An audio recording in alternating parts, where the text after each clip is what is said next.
Ibrahim Fatil, you're liaison director for the political movement Hamas. Welcome. Thank you.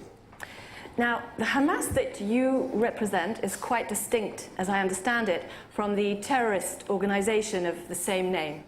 Oh yes, we are purely a political organization. So you're two quite separate entities. Oh yes, quite separate. I mean, for example, we're on different floors. So we're on the 3rd floor and they are in the basement. Do the two organizations ever get confused? Oh, occasionally. I mean, sometimes we'll get a parcel for them and I'll take it downstairs very, very carefully. And sometimes they'll get an invitation from the UN and they'll bring it up to us. If we can turn to the charter of the organization, I'd like to quote to you from one of its articles. Israel will continue to exist until Islam will obliterate it, just as it obliterated others before it. That's pretty strongly worded. Oh, you think that's strong? You should read it in the original Arabic. But do you mean it? Do you really want to wipe Israel out? Absolutely. I know people have difficulty accepting this, but we're very clear about it. I mean, our leaders say it, our charter says it. We want to wipe out Israel and expel all the Jews. But if that's your position, why should Israel negotiate with you? Oh, because in Gaza, we're the moderates. Oh, yeah, I mean, some of the other groups are nuts. I mean, you wouldn't want to talk to them.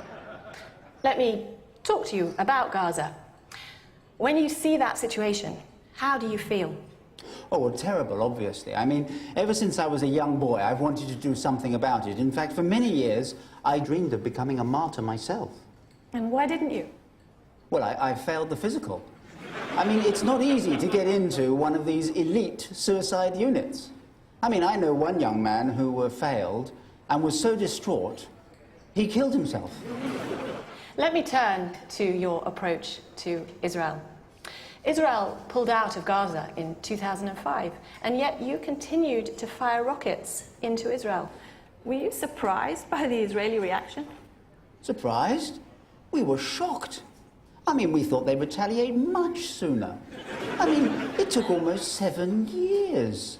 I mean, I remember standing on the hospital roof, firing our 5,000th rocket, and thinking, how long is this going to take? Why do you want to provoke the Israelis? Well, because if we don't provoke the Israelis, there won't be a war. And that would be a real disaster for us. Why?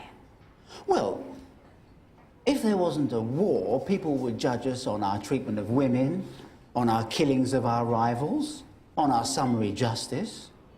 When there's a war, none of that matters. Ibrahim Fatil, thank you.